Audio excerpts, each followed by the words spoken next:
അടുത്തൊരു കഥ പറയാം. BSSLRൻ്റെ നീല സൈക്കിൾ ഉണ്ടായിരുന്ന സമയത്ത് ഞാൻ പരുത്തപ്പാറ സ്കൂളിൻ്റെ അവിടെ വിളക്ക് വെക്കുന്നൊരു സ്ഥലമുണ്ട്. ആ സ്ഥലം അതിൻ്റെ അപ്പുറത്തെ സൈഡിലെ റോഡെന്ന് പറഞ്ഞു കഴിഞ്ഞാൽ മുരുകൻ കുന്നിലോട്ട് പോകുന്ന റോഡാണ്. ആ റോഡെന്ന് പറഞ്ഞാൽ പണിഞ്ഞ സമയമായിരുന്നു, ടാറിട്ട സമയമായിരുന്നു. ആ സമയത്ത് പറഞ്ഞാൽ ഇങ്ങനെ സ്ലോപ്പ് പോലെ ആ റോഡ് പോകുന്നത്. അപ്പം നമ്മൾ സൈക്കിളൊക്കെ ഓടിക്കാൻ സ്മൂത്താണ്. അപ്പം ഞാനാണെങ്കിൽ ചവിട്ടി കയറി അതുവഴി പോയി അവിടെ നിന്ന് തിരിച്ചിങ്ങോട്ട് വരും. അങ്ങനെ 3 ലാപ്പ് 5 ലാപ്പ് 6 ലാപ്പൊക്കെ അങ്ങ് എടുക്കും. ഒരു സുഖമായിരുന്നത്. അങ്ങനെ ഒരു പ്രാവശ്യം എടുത്തുകൊണ്ട് വന്ന സമയത്ത് പുതിയ സൈക്കിളാണേ. പുതിയ സൈക്കിളൊക്കെ കിട്ടുമ്പോൾ അങ്ങനെ എല്ലാവരും ചെയ്യാറൊക്കെ ഉണ്ടല്ലോ, ഇങ്ങനെയൊക്കെയുള്ള സ്ഥലങ്ങളിലൊക്കെ പോയി ഒരു ലാപ്പൊക്കെ അടിക്കുന്നത്.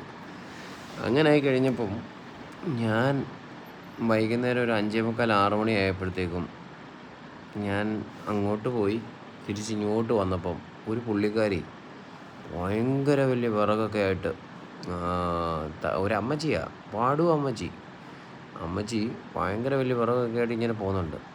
മോനെ, ഈ സമയത്ത് എന്താ ഇത് വഴി സൈക്കിൾ ഓടിക്കുന്നേ, വീട്ടിൽ പോകാറായില്ലേ എന്നിങ്ങനെ പറഞ്ഞു. ശരി അമ്മച്ചി, ഞാൻ വീട്ടിലേക്ക് പോകാമെന്ന് പറഞ്ഞു.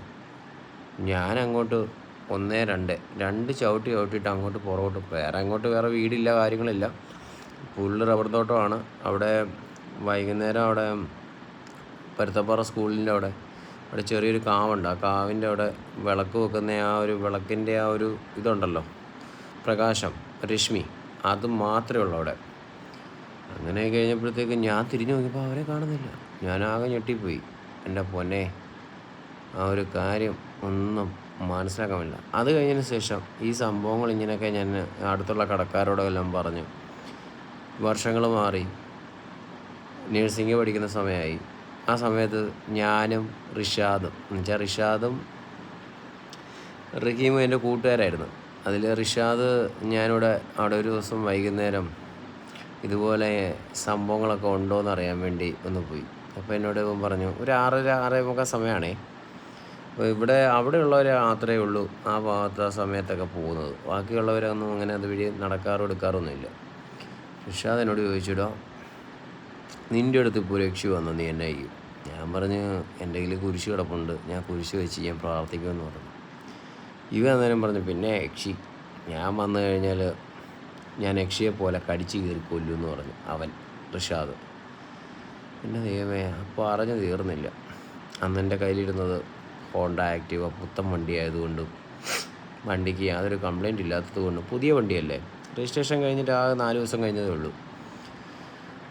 വണ്ടി ആ സമയത്ത് സ്റ്റാർട്ടായതുകൊണ്ട് ഞങ്ങൾക്ക് ആർക്കും അറ്റാക്ക് വന്നില്ല. പക്ഷേ അവന് പൊങ്ങമ്പനി പിടിച്ച് 3 ദിവസം കിടപ്പിലായി. ആ സമയത്ത് ഇത് പറഞ്ഞങ്ങോട്ട് തീർന്നില്ല. എൻ്റെ അപ്പുറത്ത് ഏതാണ്ട് കത്തുന്ന മണവും കത്തുന്ന പോലെ അഗ്നിജാലകളും, പിന്നെന്താ പറയുക, ഈ റബ്ബറിലൂടെ പൊട്ടിത്തെറിച്ച് ഭയങ്കര കാറ്റടിച്ച് പൊട്ടിത്തെറിക്ക് കെട്ടക്കെട്ടാന്ന് അങ്ങനൊരു സൗണ്ടും. എൻ്റെ പൊന്നെ, ഇപ്പോഴും ഓർക്കാൻ വയ്യ കേട്ടോ. ഇപ്പോഴും ഓർക്കുമ്പോൾ സത്യം പറഞ്ഞാൽ ഗൂസ് ബംസാണ് അടിക്കുന്നത്. അന്ന് വണ്ടി സ്റ്റാർട്ടായില്ലായിരുന്നുണ്ടെങ്കിൽ RIP ആയനെ. പക്ഷെ അവൻ 3 ദിവസം പൊങ്ങമ്പനി അടിച്ചടിഞ്ഞ് കിടക്കുന്നത്. അത് ഇരട്ടയിൽ ഒന്നാണ് അവൻ്റെ ട്വിൻസാണ്, ട്വിൻസിൽ ഒരാളാണ് അവൻ. അപ്പം റിഷാദ് റഹീമിൻ്റെ കാര്യം ഇപ്പോഴും ഞാൻ ആലോചിക്കുമായിരുന്നു. പക്ഷേ ഇപ്പം ഹൊറർ സിനിമ കണ്ടാൽ പോലും ഞാൻ പേടിക്കുന്നില്ല. ചിലപ്പോൾ ഇതൊക്കെ മനസ്സിൽ കിടക്കുന്നുണ്ട്, പേടി അങ്ങ് പോയി കാണുമായിരിക്കും അല്ലേ.